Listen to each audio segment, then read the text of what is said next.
pang magstay dito sa bahay kaysa sa kanya. 2 points po for Kuya Ned po. Parang nakita ko naman po na handa naman po siya kung sakasakali mang siya yung umalis. Kasi parang ang nagbobother na lang sa kanya lately is yung kay Ate Chris. Sa palagay ko po. Para maayos yun na rin po yun. 1 point po for Ate Yen. Kasi minsan po, natatakot po ako sa kanya lately. 2 points po kay Yen. Siyempre, kakakalala ko lang pala sa tao. And hindi pa ako ganun ka-close yung bond ko kay Yen. 1 point kay Bea, yung may gagawin. Kung yung grupo is sa majority, siya pa rin, gusto pa rin niya yung side niya. Yung pakikisama sa decision making is parang wala. 2 points po para kay Robert. Nakikita ko po yung intensity ng pag-care niya po kay Saisi. But I think kailangan po niyang isettle muna yung hanging business niya po outside. Isa pong point para po kay Bruce. Marami po siyang na-feel na anxiety para po masettle din po niya yung kanyang cobweb with, I think, his ex. At nagbabalik ang 6th nomination night ng Pinoy Big Brother Season 2. Gaya ng aking ipinangako kanina, makikilala na ho natin ang pinakabagong papasok sa bahay ni Kuya. Siya ho ang ating Globe housemate for the week. At sino nga ba ang mabibigyan ng one-of-a-kind experience na ito sa loob ng bahay ni Kuya? Narito, panoorin niyo muna ang lahat. Gusto niyo bang maging housemate sa bahay ni Kuya? Matapos ang ilang linggong panawagan, ilang linggong paghahanap, isang maswerteng Globe subscriber ngayon ang bibigyan ng pagkakataon na maranasan ang buhay sa bahay ni Kuya. Naging posible yan dahil sa Globe.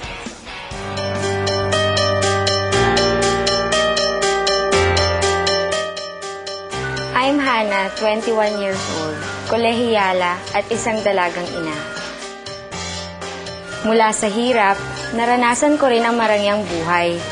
May sariling bahay, may sariling mga sasakyan, at nakapag-aral din sa isang exclusive school.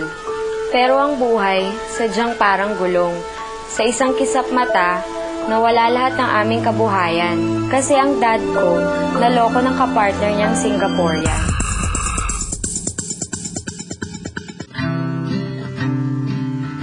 Now, umuupa na lang kami sa isang apartment. Walang mga sasakyan at parang isang kahig, isang tuka. Pero kami, bilang pamilya, di kami sumusuko. Ganun naman kasi kami eh. We believe na kahit anong mangyari, walang makakasira sa pamilya namin. Kahit nang aksidenteng mabuntis ako at manganak with my 6-month daughter. Siyempre, may gulatan, pagalitan at iyakan. Pero ang ending, pakiramdam naming lahat, my baby Kirsten Agatha is a gift from heaven.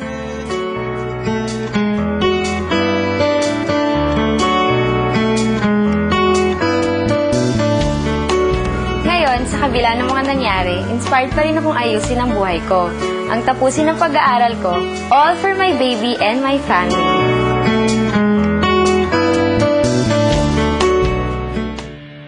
In spite of everything she's been through, narito siya ngayon, mga kapamilya. Please welcome our Globe housemate of the week, Hannah! Hannah, you may now face everyone. Kilalanin mo na ang mga mangyayari mamaya sa bahay ni Kuya. Kikilalanin mo na ang ating mga housemates. At yan, medyo napapansin ko, nagulat ka dahil may nakita ka on the other side of the studio. Pero bago natin pag-usapan yan, Hannah, nako, tumodo ka sa iyong pagte-text para lang ikaw ay makapasok sa loob ng bahay ni Kuya. Pero nais naming malaman kung ano nga ba ang iyong dahilan kung bakit mo gustong maging housemate. Unang-una po kasi gusto ko talagang ma-experience. Yung experience talaga po ang happy. And of course, we would want to know kung ano ang masasabi mo sa Globe dahil ginawa niyang posible ang iyong kahilingan na ito. Siyempre po, nagpapasalamat po ako kasi pinatunayan nilang ang lakas ko talaga sa Globe. Ang lakas mo talaga sa Globe. And you are a young mom. Handa ka na bang iwanan ang iyong anak? Opo. At para sa panandali ang magpaalam sa iyong mga kapamilya, narito pupunta tayo sa kabilang part ng studio. At nariyan ang iyong baby. Hello! Ilang months na nga uli siya? 6 months? Ayan, use your mic. Mamaya pa natin magagamit ang iyong lapel. Ayan, magpaalam ka na muna. Nandito ang iyong mami na si Lourdes Daddy Enrique at ang iyong partner na si Anton at si baby Kirsten Agatha. Ayan, ito po ang huling pagkakataon na makikita nyo ang inyong anak at ang inyong baby. Pero mawawala lamang po siya sa loob ng 1 linggo lamang, okay? So magbabay ka na. At narito, ano kaya ang magiging reaksyon ng ating mga housemates sa kanilang bagong makakasama? At ano naman ang mga saloobin ng mga nominado? Abangan yan sa pagbabalik ng Pinoy Big Brother Season 2. At maligayang pagdating sa aking bahay. Magandang gabi po. Sana'y maging masaya ang pananatili mo rito. Tulad ng karaniwang housemates, inaasahan kong susundin mo ang lahat ng aking patakaran. Bawal magsabi ng anumang impormasyon tungkol sa outside world. Hindi mo maaaring sagutin ang anumang tanong ng mga housemates tungkol sa mga pagbabago sa labas ng aking bahay simula nang pumasok sila rito. Opo. Bago mo pa man harapin ang mga housemates, may ibibigay akong task sa iyo. Opo. Ano nga kaya ang kauna-unahang task na ibibigay sa ating housemate na si Hana at ano rin ang magiging reaksyon ng ating mga housemates kapag nakilala na niya or nakilala na nila itong si Hana? Yan ang sabay-sabay nating tututukan bukas. Samantala mga kapamilya, ngayon naman ay babalikan ko muna ang mga nominado sa linggong ito na sina Robert, Gian, Yen at Saisi. And I am back, housemates. Sa ating 4 na nominado, bibigyan ko lamang kayo ng maikling panahon para manawagan sa mga taong bayan kung bakit karapat-dapat kayong iboto. Sisimulan ko sa iyo ito, Saisi.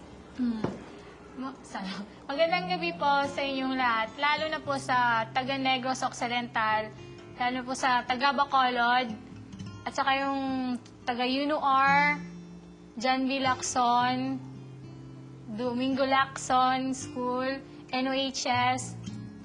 Sana po yung mga taga Bacolod, please support me na makaligtas po. Maraming salamat, Saisi. Thank you po. Gian? Magandang gabi po sa inyong lahat, lalo na sa mga taga Quezon City, Nueva Ecija, at Batangas. Hindi po madali, seriously, hindi po madali. Yun nga po, ang dami kong, hinahakot ko na lahat ng pwedeng struggles na marasan. Pero ayun, buo po yung puso kong magbago and willing ako ibigay lahat. Kaya ayun, sana po. Maraming salamat sa iyo, Gian. Yen? Magandang gabi po to my family and friends, and to the friends of my family and the friends of my friends. Hi. And to the people who believe that I still deserve to stay here, please support me. Honey, you gotta help me, dude. Robert? Good evening po sa inyo lahat. Sa lahat po ng mga nanonood and sumusuporta sa PBB. Just keep the support, and sa mga barkada ko taga Malas Piñas.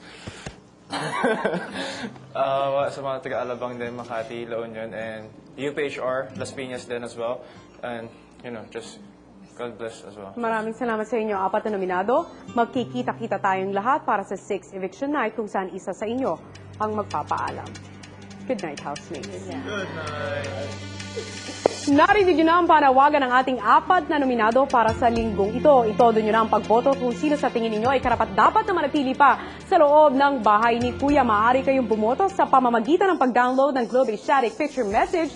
Maaari kayong manalo tulad ni Vicente Serrano mula sa Leyte. Congratulations sa iyo, Vincent, dahil nanalo ka ng 50,000 pesos. Panalong-panalo naman kayo, mga kapamilya, kung kayo ay tututok sa Pinoy Big Brother every night. Kahit wag na wag yung palalampasin ang mga sunod-sunod na pangyayari. Ako si Tony Gonzaga, nagpapasalamat sa Shakespeare, Blooming Skin, at tayong lahat ay nakatutok pa rin sa pinakamalaki at nag-iisang teleserye ng totoong buhay. At ito ang Pinoy Big Brother Season 2.